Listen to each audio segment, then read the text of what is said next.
Welcome to the Locked On Titans podcast. I am your host, Tyler Rowland. Titans fans, it is a Monday edition of the Locked On Titans podcast. On today's show, we are going to recap the insane draft weekend that was for the Tennessee Titans. We're going to go moment by moment, beat by beat through the entire weekend, look at every single selection, every single trade, and do an in-depth breakdown on every single prospect, going over the entire 2022 NFL Draft for the Tennessee Titans on a Monday edition of the Locked On Titans podcast. Let's get it. You are Locked On Titans, your daily Tennessee Titans podcast, part of the Locked On Podcast Network, your team every day.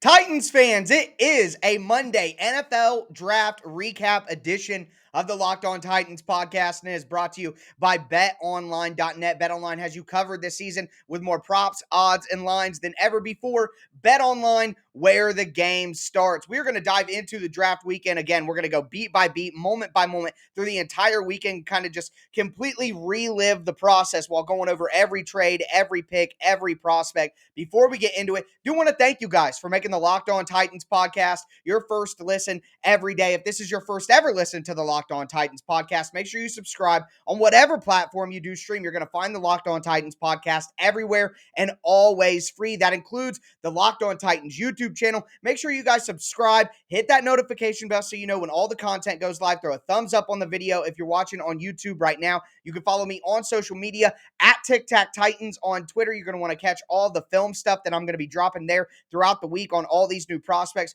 You can follow the show on Facebook at Locked On Titans Pod. Again, I am your host, Tyler Rowland. Been a Tennessee Titans fanatic for nearly 25 years. I'm a film junkie as well. Love diving into all the tape and breaking down not only all the biggest news and notes out of Nashville, but also looking at things from a schematic standpoint. And again, diving into the film to tell you guys exactly what is going on with the Tennessee Titans on a deeper level. But with all that being said, we got to get into the way that the draft started off. And of course, the Titans are sitting there. The draft is going. They're at pick 26. You're thinking the wide receivers are going off the board. The offensive linemen are going off the board. The Titans are they going to go quarterback? Are they going to trade down? Can they trade down at this point with the way that the board is falling? All of that. And then boom, out of nowhere, the unexpected. A.J. Brown traded to the Philadelphia Eagles for pick 18 and pick 101. A.J. Brown gets a 4-year, $100 million contract, $25 million per year with about $60 million guaranteed. I think 57 is the exact amount. And Diana Rossini from ESPN, who has a great beat on the Tennessee Titans at all times. She's really got an in with the front office. She did an entire breakdown on Sunday morning of the A.J. Brown situation. And basically what it breaks down to out of Diana's article here is A.J. Brown cut off ties with the Titans a couple weeks before the draft. He actually requested a trade, which was something new that we didn't learn over the weekend that Diana broke in this article. So AJ cut off communication with his position coach, cut off communication with the organization about 3 weeks to a month out of the draft, requested a trade through his agent, which Deebo Samuel has the same agent. We saw his publicly happen, but I guess AJ's trade request did happen, but it was under wraps. Either way, the Titans felt it was time to make the move. The gap in the salary that AJ wanted was just way far away from what the Titans were willing to give. Diana did one of the interesting things in Diana's report here that I found fascinating was she said that she pointed out the Titans' effusive praise of A.J. Brown leading up to this trade, how Mike Vrabel talked about how he wouldn't be traded while he was the head coach, and John Robinson was very public about how they loved A.J., the man he's become, the father he's become, all that. And here's an exact quote from Diana's article. Quote, "The Titans will never talk about their commitment to another player like this ever again. Maybe a good lesson for the entire league." End quote. So John Robinson told Diana, we made a mistake. We were too positive. We were too open about how we loved him, and that's how he treated us anyway. Guys, I think John Robinson probably should have ponied up the money, but you can obviously hear that AJ forced their hand. AJ made them make a decision before the draft, and with that decision, the Titans acquired the 18th pick in the NFL draft from the Eagles along with pick 101, and they decided to take AJ Brown 2.0, the guy that I thought was the top fit for the Titans, him and Trevor Penning, and it's Treylon Burks out of Arkansas again. The comparisons here for Treylon Burks are AJ Brown and Deebo Samuel. That's how this guy plays. He's 6'3", 225 pounds. Got to keep that weight down. There was some issue to scouts. He's going to be an X wide receiver, the number one wide receiver on the line of scrimmage, beating press coverage. He can also play in the slot, which I think is what he's going to do early on for the Titans as he develops the other parts of his game. He could be a gadget player for you. In Arkansas's offense, he was a schemed up player for a lot of his touches. They're throwing him quick screens. They're letting him be wildcat quarterback. They're giving him handoffs on jet sweeps. They're throwing little bubble screens, little quick screens, doing things like that to get the ball in his hands early, because the reality here, he has incredible size at 6'3", 225. He has got a ton of power. He runs through people, and it is hard to take him down. And to combine with that power and that size, he has speed. Okay, his 40 time wasn't electric. It wasn't fantastic. But go watch Treylon Burks' film. He is running away from SEC defensive backs. Okay, yeah, the speed doesn't look great in testing, but look at the speed out on the field. Also, he's got good body control, really good at adjusting to the ball if it's off target. He's got long arms, obviously good size on him, so he's got a good opportunity to go win catches over top of people. He's good, like I said, back shoulder fades, things like that. He's good at making adjustments to the ball, good body control, incredibly tough. He'll go over the middle. He'll do those slants over the top. He'll dig into the middle of the field, all the stuff that the Titans ask their wide receivers to do with that play action pass. And of course, this is going to be a theme. He went to a Power 5 school, and not only that, but the SEC, was a dominant receiver in the best conference of football at the college level, period. Over 1,000 yards last year. I mean, he's a freaking stud. No way around it. No, he's not as advanced as AJ in his route craft. He's got to work on the tempo of his routes. You don't want to go full speed in your route the whole time. You use your speed and vary your speed to set up your defender. So setting up your defender, using your body tilt here and there, using route tempo. He's just got to improve his route craft overall. Didn't face a ton of press coverage because the amount of time he spent in the slot. He's shown the ability to get off press coverage pretty well and win down the sideline, but it's just something that you haven't seen him do a ton. So he's got to make sure that. And then again, that schemed production, is he going to be able to win consistently in a normal route tree? That's something that the Titans will have to develop. But a great pick there at 18. The Titans then still have pick 26. But they decide to trade down, trade 26 and 101 for 35, 69, and 163. And that's the end of day one for the Titans. A shocking A.J. Brown trade, but a great pick of Treylon Burks. I put up a really awesome highlight reel of Burks on my Twitter account over the weekend. Check that out at Tic Tac Titans. But we're going to talk about day two, and the Titans made probably the biggest pick of the draft on day two. We're going to get into all of that in just a second. Before we do want to tell you guys about the title sponsor of today's show, BetOnline.net. BetOnline.net is your number one source for all your betting stats and sports info, for all the latest sports developments, league reviews, and news, including basketball playoffs and Major League Baseball season. Check out BetOnline.net. BetOnline is your continued source for all your sporting wagering information, from live betting to the playoffs to esports and much more. Head to their website today or use your mobile device to learn more about all the trends and all the action. Bet Online, where the game starts.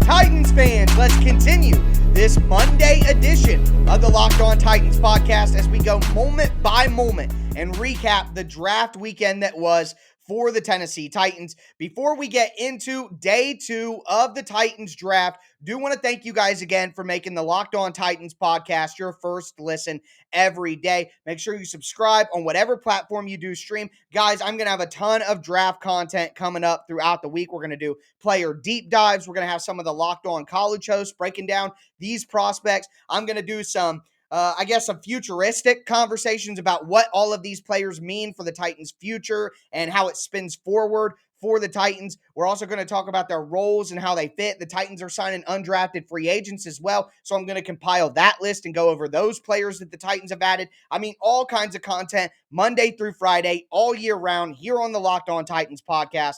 Make sure you subscribe. It's your team every day. But moving into day 2, the Titans made a crazy move, traded away A.J. Brown, got Treylon Burks. Now they're staring down the barrel of day 2 of the NFL draft. The fan base is furious. People in the media are crushing the Titans, calling them big losers in the draft.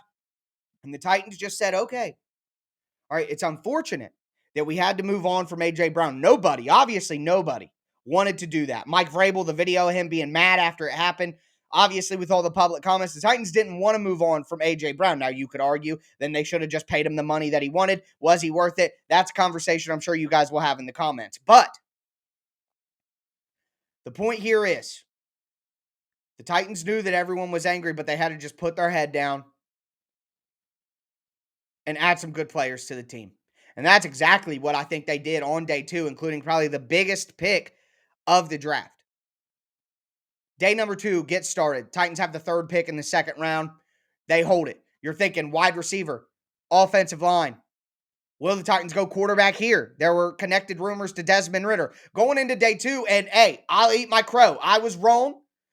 I'm wrong sometimes. I'm right sometimes. And we're going to experience that here in this show. Sometimes I call stuff immediately, and I know exactly what the Titans are due. I told you Harold Landry was going to be there. I called Adoree Jackson and Malcolm Butler both being cut. Okay? You know, hits and misses when you make predictions all the time. But it wasn't even my prediction. Albert Breer from Sports Illustrated, Monday Morning Quarterback, put out an article listing the teams that were interested on day 2 of Malik Willis. It was Seattle. It was Carolina. It was Detroit, I think, was in there as well. Atlanta, maybe. No mention of the Titans. And there was another article connecting the Titans to Desmond Ridder. So you think, are they going to take Ridder? They're going to take Christian Watson. The Packers traded up to 34 and took Christian Watson. So you're like, are they going to take Sky Moore, George Pickens, Bernard Raymond? I mean, where is this going to go? And then the Titans surprised us all with Roger McCreary, the cornerback out of Arkansas or out of Auburn. 6 foot, about 190 pounds. Not the biggest guy. Not an absolute outside corner. Can play a little slot. I think he's going to primarily be in the slot in the NFL personally. He thinks he has inside-outside versatility, but either way, a scrappy corner out of Auburn, physical, and here's the thing. Here's what really matters. Roger McCreary plays press man. Okay? Mike Vrabel said it in the press conference. He gives us the ability to play even more man. Yeah, you want to mix in zone, but the Titans want to play man coverage. That's what Mike Vrabel believes in on defense. Man coverage with 4-man pressure. That's how you create turnovers with robbers and deep safeties over the middle and man coverage on the 4 eligible receivers, a linebacker on a running back, and then you're bringing 4 and maybe even 5. That's what Mike Vrabel believes in philosophically on defense. And by God, Roger McCreary, man, press man cover, physical, not afraid at all of any wide receiver. He went up against Jamar Chase. He went up against the guys from Alabama this year, Jamison Williams and John Mechie. I mean, go look at the Iron Bowl.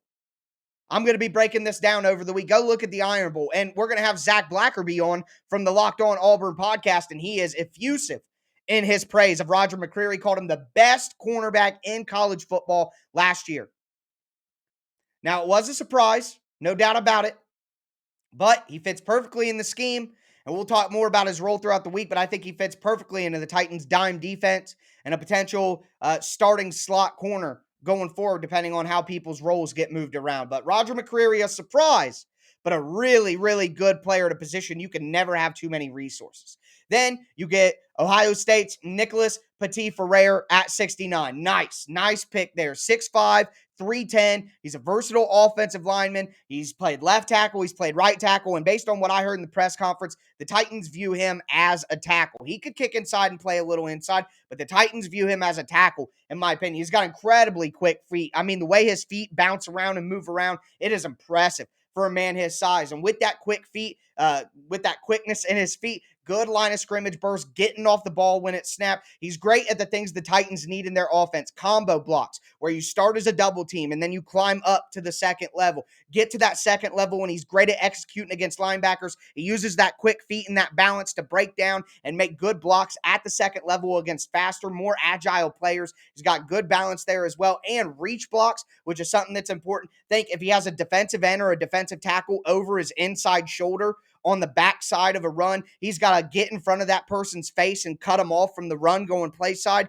He showed a great ability to do that. So the schematic things that the Titans do on the offensive line, it looks like Petit-Frere has shown the Titans organization that he can do all of that at a high level. I would expect him to maybe even compete for starting right tackle, but to be a long-term left tackle or a right tackle for the Titans. I think Nicholas Petit-Frere could be the long-term right tackle with Dylan Radins as the long-term left tackle or flip-flop. I think that might be your tackle pair of the future for the Titans. And then it came. The last pick of day 2. The biggest pick of the NFL draft. A guy who could go at number 2. A guy who could go at number 6. A guy who could have gone at number 9. A guy who could have gone top 20. A guy who could have gone 32, 35, the 40s, the 50s, the 60s, the 70s. No. One of the most dynamic players, one of the most purely talented people in this entire draft class, drops to number 86, and the Titans take no chances. They got pick 90. They say we're taking pick 90 and pick 169. Nice. And we're moving up to 86 to leave no doubt and leave no chance. And yeah, I get it. You guys would be in the comments, well, they could have picked him all the way up, so it's not like they believed in him that much, but the value was there. And they're like, okay, he's the top player on our board by far. We're not going to risk it anymore. We're hopping up. We're getting him. Malik Willis, quarterback out of Liberty, cannon arm. Dynamic mobility. He's got great touch on his deep ball down the sideline. Playmaking, second reaction, mobility in the pocket to extend plays, find guys down the field. I mean, just elite playmaking traits. He's great as a runner as well. There are scouts that will say he would have been drafted into the NFL as a pure running back if that's what he wanted to do. I mean, so if everybody hates all the quarterbacks in this draft class and the only one worth taking then is the one with high elite upside traits. Dynamic mobility, running ability, cannon arm, playmaking second reaction, sandlot style. If you can hone in the field vision, he's got to get better at reading the field and knowing where the ball needs to go. His post-snap reads, the college offense was really dependent on pre-snap reads. Yeah, he's got to get better with his ball placement, and I think that'll come from mechanics and understanding of where people are going to be. He does have the tendency to hold the ball too long because he wants to make plays. He wants to run around and keep the play alive. He's got to hone that in the NFL where the athleticism and the people chasing him are going to be on a totally different level. He's got to learn to check the ball down. You don't always have to hit the home run. But when you're a guy like Malik Willis, who's been hitting home runs and batting cleanup every single day of your athletic life, it's hard to tell yourself not to do what you've been doing forever. So that's why it's perfect. He gets the redshirt year. There is no pressure on Malik Willis to start this year. Tannehill is clearly entrenched as the starter. There's no debate. There's no controversy. So it's ideal. Not only does he not have to play in year 1, there's no pressure at all to do that. Home run pick to get Malik Willis at 86. What a way to cap off day 2. John Robinson, what a way to totally redeem yourself. I mean, it turned the draft around because the Malik Willis pick made it clear that this draft was about 2023's offense.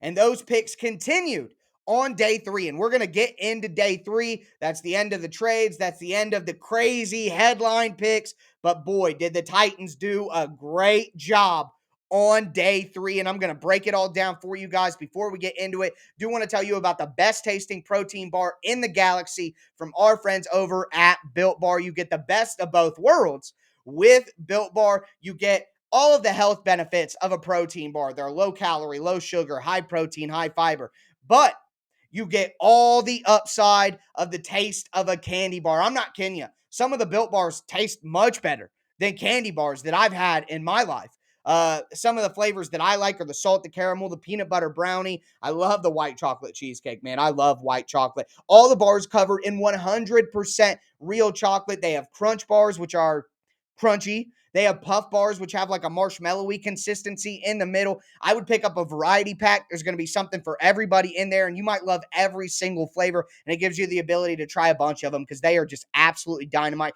I've never had anybody buy Built Bars and come to me and say that I led them astray. Period. Haven't. They're delicious. Even all the hosts, we argue about which flavors are the best because they're all so delicious. So make sure you go to built.com. That's B-U-I-L-T. Yep, there we go. There's the whirl. BUILT.com. Use promo code LOCKED15. You're going to get 15% off your order. Once again, that's promo code LOCKED15 for 15% off at built.com.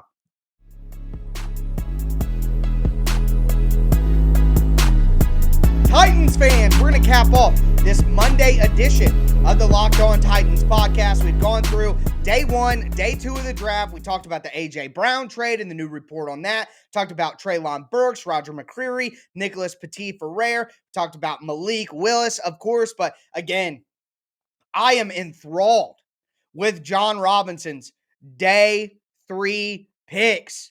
I think they're amazing. I love them. The value, the fit. I mean, it is a great day 3 from John Robinson. No way around it. I think there's going to be a couple of hits in here who really do give the Titans quite a bit. Before we get into day 3, though, do want to thank you guys again for making the Locked On Titans podcast your first listen every day. As for your second listen, make sure you check out the Locked On NFL podcast. The schedule may be dark, but the NFL never stops. Neither does the Locked On NFL podcast. You're going to get insights and opinion from all of the Locked On hosts, not only Ross Jackson, Chris Carter, Tony Wiggins, but your boy. I host the Thursday show of the Locked On NFL podcast with my guy, Alex Clancy, breaking down all of the biggest NFL news. You get your Titans news here with me. Now get your national NFL news with the Locked On NFL podcast. There's no offseason for real fans, so make sure that you're subscribed to the Locked On NFL podcast on YouTube and wherever you get your podcast. But let's dive into day 3. 131 comes up, and I know if you're like me, I'm thinking, John, I like the way you redeemed yourself in day 2. Some good picks. Where's the interior offensive line? And better yet, where's the safety? Or safety. I'm out of my mind. See, I'm that's a Freudian slip for me because I've been so concerned about safety. We'll get there. Where's the wide receiver? Where's the tight end? Where's the interior offensive line? You know, the 3 positions that were the biggest needs on the team coming into the draft. Fair questions, I think. Well, J-Rob said, to hell with you and your wants, ladies and gentlemen, because at 131, he went with Hassan Haskins, the running back out of Michigan, 6'1", 230 pounds. He is a bruiser. And if you guys have been listening to the show for any amount of time during our NFL draft preview series, where I went over 150 NFL prospects at every single position, we talked about Haskins, and I said all along that the Titans don't need another scat back. They don't need a Darrington Evans replacement. You got Dontrell Hilliard, and you got Trenton Cannon to battle it out for that. What the Titans need is someone who can spell Derrick Henry, take about 5 to 8 carries off his plate every single game so that Henry isn't taking 30 carries a game for the first 9 games of the year and breaking his foot. Okay? Who could carry the ball in between the tackles, get downhill, get good yards? Hassan Haskins. Physical, always falling forward, runs with tremendous physicality and toughness, never wants to go down. He's got good balance as well to take contact going through the tackles. That's really important when you're running up the middle that you don't get knocked off your balance as you go through the hole. So good contact balance as well for Haskins. No fumbles in his college career. Ball security at a paramount. And with backup running back, as we saw for the Titans last year with Foreman and Hilliard, makes me cough. I get so upset. Ball security is key when you take Derrick Henry off the field. Okay? Titans got beat in multiple games last year because Hilliard or Foreman fumbled or both. Think of that Patriots game. Ran for 207 yards and lost. Shut the heck up. Give me a oh my God. So Haskins doesn't fumble. And not only that, but he's reliable in pass protection and played 278 snaps on coverage on special teams. Mike Vrabel is going wild. He plays special teams, he pass protects, he's physical and doesn't fumble. This is a Titan. This is a Titan. And he's an awesome dude, man. Listen to his introduction video. He seems like a good dude for sure. Next, though, I'm going to try to stay calm. I'm going to try to stay calm while we do this. One time for the one time. I told y'all. I told y'all. I told the world on the live NFL show for Locked On. I told everyone that would listen. Chig Okonkwo. Maryland, tight end. 6'2", 240 pounds.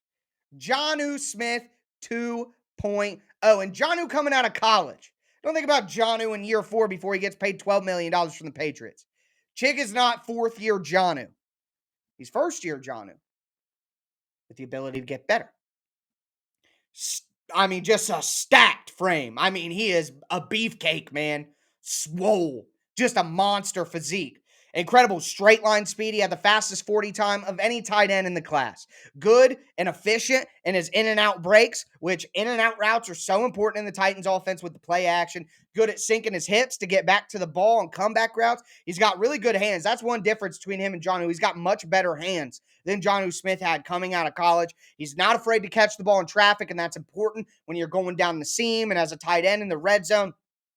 And he's got good pop when he blocks. Now, he does have short arms, which means it's harder for him to sustain blocks. Guys can get off him quickly because he's got short arms. So he needs to develop his strength. He needs to be able to sustain blocks at the next level, but that will come with strength and mass because he is a little smaller, a little skinnier, not quite a full-time tight end yet, but he can really help the Titans on second down situations and third down situations, in my opinion. He has an underneath route tree right now. He doesn't have a deep route tree. He hasn't run any vertical routes, or at least not a ton in college, so you kind of got to develop that route. And we talked about route craft when we talked about Treylon Burks, but it's a whole different level when we're talking about Chig. He's really got to understand when to sit down in zones, when to throttle it down speed-wise, how to set up defenders, his route tempo, all those things. He's really got some work to do from that perspective. He pretty much is a one-speed all the time type of player. So he'll work on that. Those are all just technical things to work on. I love the next pick too. But the point is, I may have got the Malik Willis thing completely wrong and the A.J. Brown trade thing completely wrong, but I feel like I got bamboozled just as much as the Titans organization got bamboozled on that one. I don't feel bad about getting that wrong. Mike Vrabel said he'll never get traded as long as I'm coach. What do you think that means? So I got bamboozled. It's not fair. But anyway, Kyle Phillips, wide receiver out of UCLA, pick 163. He is like an Adam Humphries type slot receiver. He's great with his footwork at the line of scrimmage and his releases. Really quick feet to move around, and that's going to be something super important for that type of player. He does create good separation, though, man. That's what he is. He gets open, and he catches the ball. He's got good short area shake. No, he's not this big wiggly guy who's going to freaking make everybody miss, but he's got good short shake to get efficient yards after catch. That's what I would say. He gets smart yards after catch. He's not a demon. He's not going to break a bunch of tackles and things like that. He can break some tackles. He's a physical guy. He runs hard. But, he's just not Treylon, obviously, or Chig, But anyway, good body control. He's good at adjusting to catches. Smart, instinctive player. Yes, he's got short arms. Yes, he's a smaller player at 5'11". There are some drops there. He's not an explosive yards after catch guy. Doesn't have great straight line speed. And he's probably not going to win in contested catch situations. But you guys know the type of player that we're describing here. And we know what kind of value that kind of guy can have to the offense. I expect Kyle Phillips to kind of take some of Anthony Ferkser's role last year for the Titans. Next, in the 6th round, final 2 picks, 204, the Titans select the hometown kid from Nashville, from the University of Tennessee, Theo Jackson. I'm calling him a defensive back. Some people think he's going to be a safety at the next level. Obviously, he played some corner in college, but he played the star position at Tennessee, which is kind of like a safety cornerback hybrid who plays over the slot, can be kind of a linebacker because of their physicality. He's 6 foot, 200 pounds, versatile defensive back. He's physical. He's a film junkie, so that'll be important with his limited physical tools. He's a smart player because of the film. He's a willing and reliable tackler. He's going to tackler. He's going to have special teams value. No, he's not a super athletic guy. No, he doesn't have elite size. But sometimes these hard workers who really study and really pay attention to their craft find a way to carve out a role in the NFL. And I think as a third safety and potentially a Dane Cruikshank role replacer and a special teams guy, I think Theo Jackson could carve out a role on the Titans for sure and maybe progress into a third down option for them. If Elijah Molden eventually in 2023 takes over for Monty Hooker, Roger McCreary slides into the Elijah Molden role as the slot cornerback, and then you have a guy like Theo Jackson come on and play that Dane Cruikshank role in 2023. The last one was Chance Campbell, a linebacker, 6'2", 230 pounds. He was out of Ole Miss, instinctive and physical. Guys, you know this type of linebacker. Not a great athlete, not great length, but he's physical, he's instinctive, he's smart. He's going to be a special teams option for the Titans, and he's going to battle Dylan Cole for that fourth linebacker spot. So Chance Campbell rounds it out for the Titans. That's all of it. Trade away A.J. Brown, get Treylon Burks, get Roger McCreary, Nicholas Petit-Frere, Malik Willis, Hassan Haskins, Chig Okonkwo, Kyle Phillips, Theo Jackson, and Chance Campbell. A changing of the guard, the Titans looking to 2023 for the offense and some depth at other places. Love this draft. I'm going to go over grades for every pick and then my grade overall on tomorrow's show. We're also going to have prospect breakdowns, going to get the Locked On hosts on here to break down some of these prospects from the college ranks. I mean, a ton of great content coming up for you guys. One thing I do want to point out here is to kind of cap everything off. Arkansas, Auburn, Ohio State. Yeah, Liberty, right? I know, but that's Malik. That's different. He's got Power 5 talent. But then Michigan, Maryland, UCLA, Tennessee, Ole Miss. I mean, what? That's like 4 guys out of the SEC, 8 out of the 9 Power 5 conferences and major college football conferences. John Robinson's not playing around with any more Dylan Radins. He's not. No, he's like, okay, I'm getting these big boys who played big-time college football and banking on them. Big Ten, ACC, or no, Big Ten, Pac-12, SEC, big-time college football. I'm with you, J-Rob. So a crazy weekend for the Titans. It's going to be a great week of content here on the Locked On Titans podcast. But that's going to do it for me today, folks. As always, I am your host, Tyler Rowland, and this was Locked On Titans.